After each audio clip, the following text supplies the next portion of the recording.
Alan, why Bath? I mean, your store's well known in the London area. Why Bath? Because we are a community-based business. That is what we're good at, and we like businesses with heritage that we can really build on. And we think Jolly's is a fantastic opportunity and a great addition for the rest of the business. You're keeping the name, Absolutely. which will please a lot of people. Do you mind me asking what sort of incentive Baines may have given you to sort of ease the transition? Lower rates or rent? Well, I'm not really prepared to discuss that now, but it's we're happy with the deal, but more excitedly, we're actually happy with the opportunity.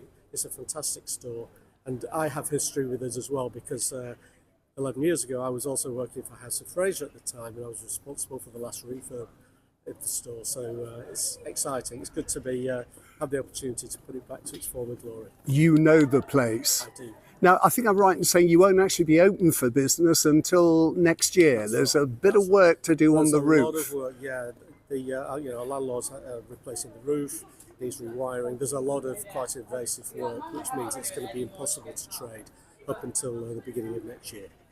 We're hearing these days that if you're on the high street in retail, you've got to offer the public an experience. What sort of experience can we expect from Jolly's under the Morleys label? Well, it's going to be a very curated range of beauty, fashion, hospitality and home. We will bring new brands into the city that don't exist at the moment, and our aim is to exceed our customers' expectations. The closure of Jolly's meant a lot of people lost their jobs. Will you be recruiting? Absolutely, yes. Yeah, we will. I mean, our model is a high service model. And that's something that absolutely is going to apply to this store. So some of the people who lost their jobs maybe will be back in the store next year. Possibly, yeah.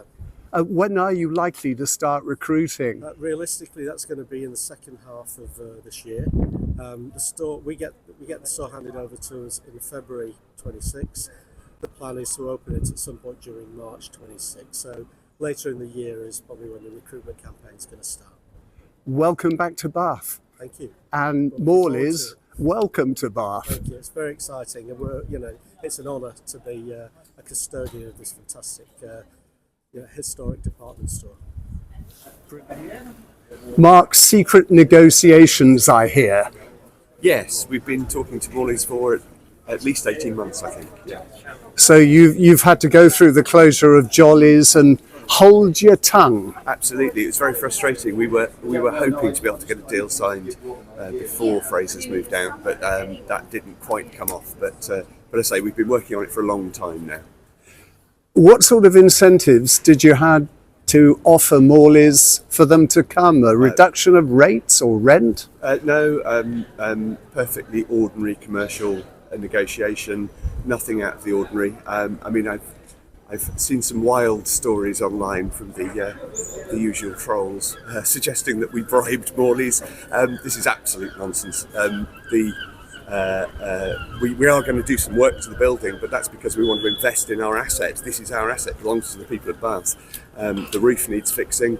It's a really complicated roof. It's actually about 40 roofs, so it has to be fixed. It's going to take some time and it's going to take some money. But we think that's worthwhile doing because it'll maintain this asset for the people of Bath for decades to come. 2 million is being bandied about. Probably at least that, yes. It's a very, very big, complicated roof. I've got a picture if you'd like to see, Richard, of how very, very big and complicated the roof is. It's actually about 40 roofs.